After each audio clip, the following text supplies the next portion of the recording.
Yo, anyways, there's still RV people here, so I have to be like quiet and not yell. So I have to use my inside voice. Anyways, so I just watched National Anthem.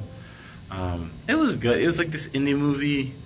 I didn't know what was going on, and I just watched Twister yesterday, and I like fell asleep at the end, so I'm not gonna review it because I fell asleep at the end. It was too cookie cutter, and what's it called? It was written by Christy Hall. Her name is the screenwriter for Twisters. Honestly, the movie was very forgettable. I'm not even gonna lie to you. I thought the actors were good, the visuals were good, and it was fun to watch all the tornadoes and things like that. But the movie itself was like, so I didn't want to review it. And then Kindness, like, was not a good movie, but it had like two like nudity sex scenes that were interesting, and that the movie relied on those things to keep you like, hey, you're still watching a movie here, even though it wasn't good. It kind of went nowhere. This movie, I feel like, the cinematographer Kathleen Arizmeed, wait, it's Arizmed. Kathleen Arizmeed. Anyways, I thought she was the standout of this entire movie. I thought the movie was very, very fresh. I thought it was very, very cool. Again, you don't see a lot of queer content, and this is probably the only like openly like queer thing. It's just basically a bunch of queer guys and transgender people basically have are on the rodeo and ranches, and they're just living out their lives. And then this one character basically who's kind of like isolated, and he just he raises his brother and looks after his like drug addict kind of wild mom, and he just wants to have his RV, and it's just a progression of that. But I just really felt like this movie never went all in, and one of the most frustrating things was the directing. Like, this movie was like, there's a scene in football where one of the players is like 1 yard away. I think it was Pittsburgh Steelers in like 80s, 90s, or it was like, I think it was early 2000s or whatever. They're like 1 yard away from getting a touchdown. It's like 1 year, and that's how I feel about this movie. I feel like it should have been like a masterpiece, a masterful classic, but I feel like it just fell short. There's so many. It's very frustrating. It's from the beginning of the movie. It's just very frustrating. It's like, all right, all our shots are gonna be like this. All these big old close-ups, the entire movie from beginning to end, it was like close up, close up, close up, close up. I'm like, dang, you out here in the middle of nowhere in this ranch. You probably rented out this cool scene. I want to see it. I want to see the whole movie. And I feel like it was very frustrating, limiting to just blasting people's faces in me the entire movie. Where I want to see the scene. I feel like a lot of the texture and the story that could have been told just by the scenery, just by you zooming out a little bit, would have been so rewarding for this movie. And then the main character was kind of boring. I just never believed in the character.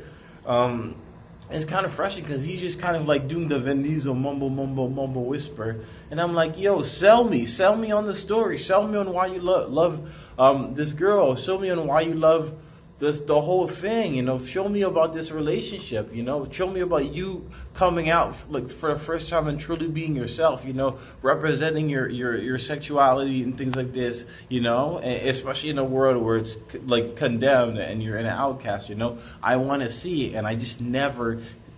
The actor, he did a good, somewhat of a decent job, but he just never showed it. And I feel like the surrounding cast was great. They were bubbly, they were fun. But I just feel like the director, he was short. He just fell short as a director for this movie. And I feel like the screenplay was phenomenal. I feel like the aesthetic was gorgeous. It was so fresh. Like, I wanted to rave about this movie and say this is a classic.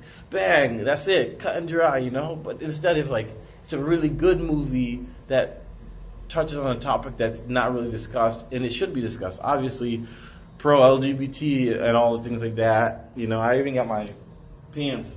I just like colorful pants. I'm not but I still support LGBT and things like that. But anyways, I'm just saying it's really frustrating. It's like, all right, you have your first One of the first recent movies besides Monkey Man had turned into people, but again, and then you had stinking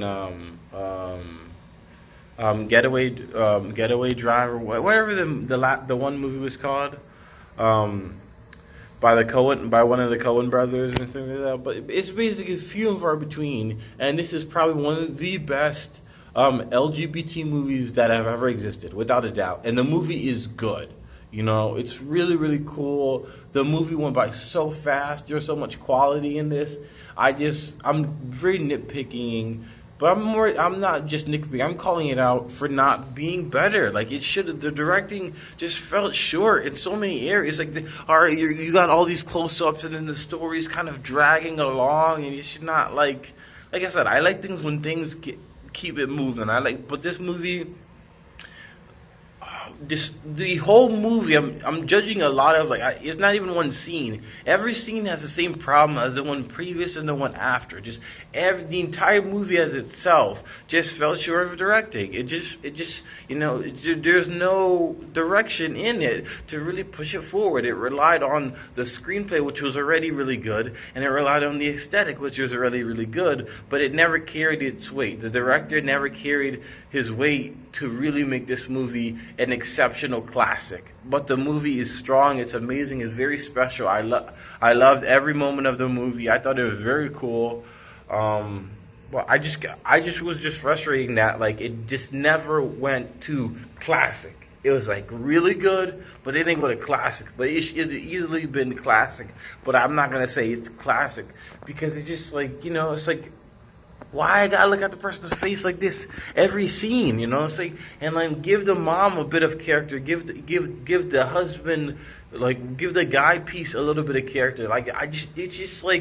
It was just a little bit bland. It was just a little bit all right, and there's three scenes I'm thinking of where it's you had a lot of really good flow and then you just cut it off. It was really good flow, really good scene. I think one of the scenes is the guy's masturbating out here in the canyons or whatever, having his jolly good old time, imagining this love interest he just met, saying like that. And then it's all right, all this the emotion, the heat, the flow of it just cuts off by the next scene. It's literally like this. And then the next scene is him working and stuff like that. And I'm like, wow. So you just killed the magic and the energy of this moment to be average. It was very frustrating because it was just all right, this intense moment. And there was no transition that was good. It was just cut, like a straight cut. And then it was all right, I'm working. And then it tried to do these fancy little L and J cuts where it's have the sound go into the next scene, and then or the scene playing over the sound of the next scene.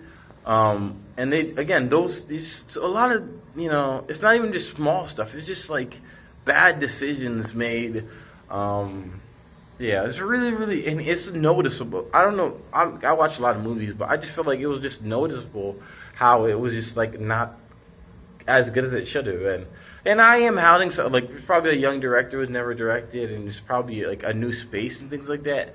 But I just feel there's not enough post you didn't watch enough film, you didn't watch enough of the movie in the post production to really get it crisp and really mix and master it. So I hope there's a mix and master version, another version. That's better, or maybe if there wasn't enough time in the movie to make it a better movie. I just wanted more details. I wanted a little bit more. I wanted the flow and the transition to be better. I thought this 2 minutes in the movie. I was what if not Zack Snyder? What if even though Spielberg's not gay and he obviously would be obviously the wrong choice. I feel he just Spielberg, whatever the script is, Spielberg always brings it to life. Like by the book, That's what he does, and I feel that's all this movie needed. I feel the screenplay was so amazing, and the aesthetic was so good. All you have to do is bring the movie from the screenplay to life. And I feel the director tried to do some of his own, kind of signature moves instead of just bringing the story to life and letting it be what it was. Like, you didn't have to change anything. I felt the director tried to add all these little things in it to make it special, but it's already special. You should have just appreciated for what it was, and that, to me, that made the movie fall a little bit short. But besides all that, I thought it was the bomb.com. I thought it was really, really great. I thought it was really special. And again, I love romance movies. I love like anything like romance. Like, romance is my favorite genre, so I always represent. I don't care if, whatever sex or race they are. I do not care. I love love. I love stories. I love the magic of the movies. And this has it all, and it was very, very good. But the supporting cast to me is really what made it, and the cinematographer. And I hope a lot of the supporting cast gets like showcased in other movies. Or if not, one day when I'm making movies and just like that, I'll bring them along, because I thought they were just very good at the roles. Another basketball analogy. I just feel like the role players were just, 3&D is an expression in basketball where it's like you have, basically they do all the three of the essential things, where it's like they can pass, they can play defense, and then they can just like, play make and move around. It's like these are the three essential things you do. You don't like you have the star player, and then you have the 3&D people, who are just kind of role players, but they do what they're supposed to really well. But they're not the main source, but they fit in perfectly. And I feel like the supporting cast really fit in perfectly in this movie. And I don't know. I really, really enjoyed this movie. I was debating whether it was like the best movie I watched of the year or the third best. Because I think, Monkey Man is solidly number 2, but I would say this movie's probably number 3. So it's like National Anthem 2024, Monkey Man, and then Dune 2. Because shout out Denis Villeneuve and Zendaya. And Timothy Chalamet. Yeah, so I'd say number 3, but I feel like if the director would have been better, and if the director would have been better, the movie would have been probably the best movie of the year for me. Easily the best movie of the year. If I didn't have to watch a whole movie like this. All right. Anyways, definitely obviously go check it out. It's fantastic. Yeah.